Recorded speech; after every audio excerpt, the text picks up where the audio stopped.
Well, right? I think people on the left like to point to the fact that like the post office is popular, or like that Medicare for all is like a popular idea among some Democrats or whatever. But it's like, okay, fine. Like maybe these specific issues, like some people who respond to opinion polls like them. But like really the whole, like you're missing the whole landscape, which like the Kochs and people like them, not just them, but people like them have totally remade. And like by focusing on these like hyper specific things, well, look, I really hate it when like Bernie Sanders says like, oh, we're winning the ideological war, or winning the war of ideas. Well, fuck, that's wonderful. That's the best way to win a war is by ideas. In fact, traditionally, that's how all wars have been won, by just having the best ideas. It's like, no, wrong, motherfucker. Like, you are, first of all, you're not even winning the war of ideas. You're losing them. If you were winning the war of ideas, you'd be winning the regular war, or at least be doing a lot better than you are. And like, that's what's so crazy to me. It's like, no, dude, they're winning the war of ideas and the regular war. Like, this is, even many people on the left have like, I mean, I'm not saying that people on the left are like Koch people or whatever, but have taken up this like, I mean, think about this, Liz. You try to get, like, think of the rigid ideological discipline displayed by a lot of the people in the Koch universe, right? Could you imagine any, like, given, like, little socialist groupsicle in America adhering to the same kind of discipline and the same kind of seriousness and the same kind of devotion? No. Right? Of course not.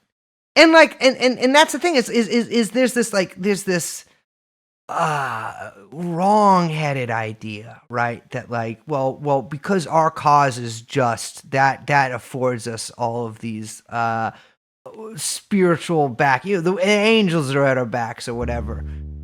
Wrong, motherfucker. They aren't.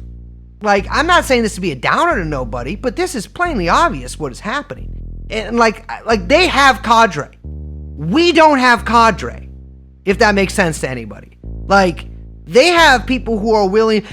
I guarantee you put up, even adjusted for how many of each there are, you put up any given 100 libertarians in a room and ask them how many would die for what they believe in, and any 100 given like left-wingers or whatever, maybe some people would answer yes on both sides, but I have a feeling the libertarian side would actually do it.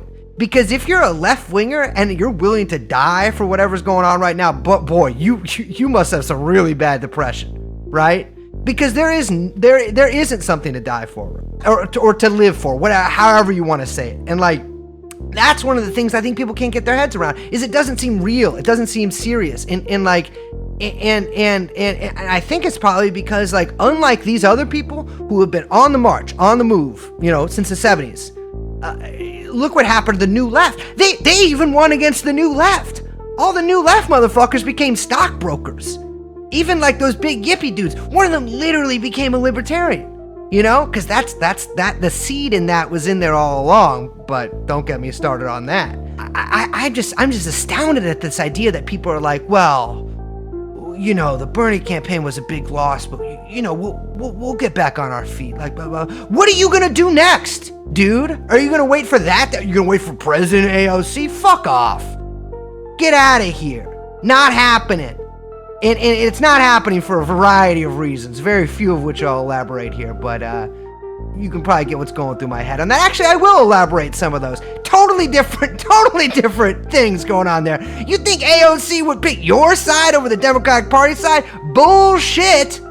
Bull fucking shit, especially in whatever, she looks like a very young woman, maybe 54 or whatever, when she's eligible to run for president. That was a compliment. Little bit of sweet, little bit of sour. What I don't get here is like, whoa, man, like, how are you gonna get serious? Because these people are serious, and they've been serious for a long time, and they've been winning for a long time. You couldn't even get serious when your guy ran for president twice. It was just repeating these aphorisms and maxims and all these things over and over and over again. It's like a religion, but you don't even get to heaven. At least if you die, God is real. You get to heaven, it's angels actually exist and will hang out with you and let me go up and play harp with them. with this thing that's going on, there is no heaven. There's just this sort of like vague promise of maybe we have Medicare for all. These other people want to overthrow the state, and they are serious about it. And they want to overthrow it by any means. You know, it's not very, they're dogmatic in some ways, but very malleable in others. And it's like you have a lot of people saying like, oh, Lenin this, Lenin that, Lenin. You have no idea. You are nowhere close to what he's talking about. And that is really what I'm saying here, is that like this should mark a turning point right now of like people on the left being like, oh wow, we really, you know, we did something that really did not work. We should probably recalibrate. But guess what? Here's the problems with that. There is no vehicle for that. There is no like left-wing heritage foundation. I'm not talking about like a left-wing fucking think tank. I'm talking about like an actual ideological center. There isn't one. There isn't even any sort of apparatus to make any of the decisions that I'm talking about that would need to be made. Because you know why? Because our so-called socialist, quote, in parentheses there, neo-libertarians that you fucking see at all these little meetings here. Oh, actually, you know what? Like, socialism is when I get what I want, blah, blah, blah. And like, oh, I'm this and I'm that. No, fuck off. Like, this is, everybody thinks for some reason that they're the star of socialism. Anyways, I'm getting off track there. There is no apparatus. There is no party. There is no organization. And unless like you think for some reason America is so unique that is the only country that you could overthrow the government without any sort of organization, which by the way, a lot of you fucking do, even if you won't admit that, unless you think America is so special and so unique and so blah, blah, blah, that can happen. Well, if you believe that, brother, then I got nothing to say to you. But if you don't believe that, if you think that maybe things aren't working, maybe it's time to try something new, well, buddy, where do you see the Belden program?